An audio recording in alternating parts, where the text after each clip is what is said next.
Branson was born in 1950 into a very independent-minded family. From an early age, he was encouraged to push the limits of his abilities. As a result, Branson soon developed an appetite for adventure and showed an interest in the challenges his mother or life in general presented to him. When Branson was just 11 years old, his mother told him to visit relatives who lived 50 miles away by bicycle, and with no directions. This teaches the boy stamina and orientation. And when he finally returned home the next day, instead of the hero's warm welcome, he was directed only to the vicar's house to cut some firewood. But this isn't the first time the Bransons have given him a tough challenge. During a 2-week family holiday in Devon, when Branson was only 4 years old, his aunt bet him 10 shillings that he wouldn't be able to learn to swim in 2 weeks. Accepting the challenge, he spent many hours learning to swim in the sea. Unfortunately, on the last day of his vacation, he still couldn't find a way to swim above the waves. But for him, this is not the end.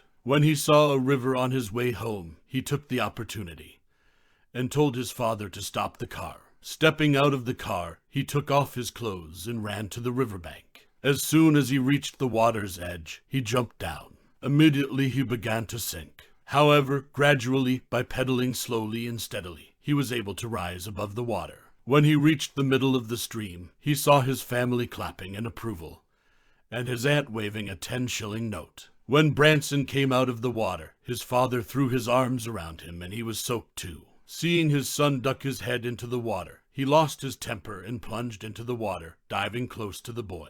Having failed academically in college, partly because of his independent attitude, and partly because of his dyslexia, Branson began to find his passion in other professions. He and his best friend Johnny Gems founded Student Magazine. The magazine's initial purpose was only to voice discontent about the school, but it quickly became a wonderful intersection between student culture and hot topics. But to build a magazine is not a simple matter when there are many problems. One of the biggest challenges Branson or Johnny faced was the financial resources to publish Student, i.e. finding an advertiser for a magazine that didn't even exist. Although most of the companies Branson approached were hesitant, he quickly found an effective way to engage them. To convince the National Bank of Westminster, he told them that Lloyd's Bank had just placed an ad and asked if they wanted to advertise alongside Lloyd's Bank. The strategy worked, and they soon got their first £250. Student time quickly became more of a priority than school work, so Branson and Johnny left Stowe and moved to a basement in London. They edited and distributed the magazine, drawing more and more seniors into the tiny room to help with the work. Although Branson suffered from dyslexia, the root cause of his academic difficulty and the reason his grades were consistently the bottom of his class, he devoted much time and effort to editing and writing articles, journal than any other class assignment. Overly ambitious, he and Johnny wanted to write about international events, like the wars in Biafra and Vietnam. So they asked the Daily Mirror if they were interested in a reporter's story going to Vietnam. Indeed, they did. The Mirror agreed to buy the story, and Student had enough money to send one of his staff to Biafra and do a similar report. Despite his interest in politics, Student scores music, like exclusive interviews with Keith Richards, John Lennon, and Yoko Ono, or articles about club events and meetings shows. To be successful, you have to go out and do things with full energy. As he entered the music business, Branson realized that many people were excited about records, and realized that distribution through record stores was unmatched. Simply because there are no other options, there are people who would never spend 40 shillings on a meal, but would happily pay the same amount for a new Beatles record at a major record store. But Branson had another option in mind. He found that the mail order system would be popular with people his age, who would prefer to order discs by mail at a lower price than at retail stores, as big as W.H. Smith's. He discussed his idea with student employees, and they decided that the new project would have a name. It should be a name that attracts the masses, goes beyond the student body, and is eye-catching.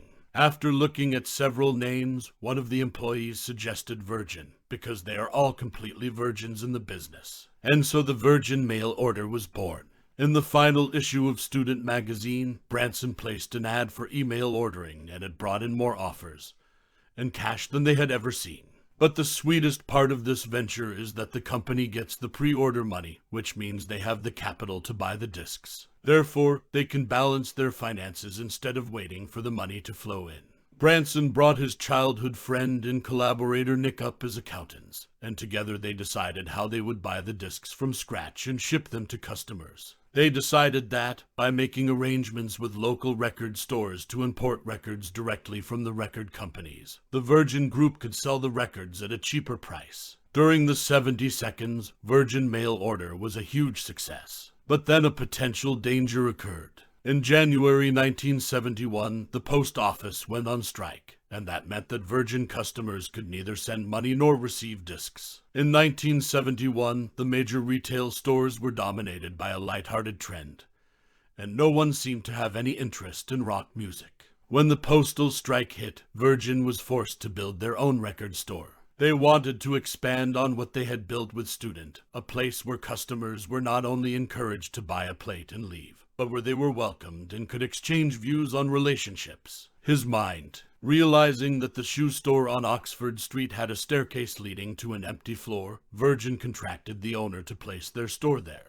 However, they could not pay the rent of the store. With exceptional wits and a keen business mind, Branson persuaded the store owner to let them use it for free, emphasizing the potential customer base. The ability to visit Virgin can also pass through his store. Virgin's first store was a huge success, so much so that Branson and company decided to shift their focus to opening more stores. Meanwhile, they kept their mail orders intact, ready to resume work as soon as the strike ended. By Christmas 1972, Virgin had expanded to 14 record stores across England. Their style is so successful that it is impossible to keep the atmosphere they want, and at the same time make a profit. In other words, their stores were crowded, but no one was actually buying anything. Their space was so comfortable that the Virgin stores became a place for dates. To change the situation, they installed brighter lights and moved the cashier counter by the window to emphasize to people that they were entering a store, not a club.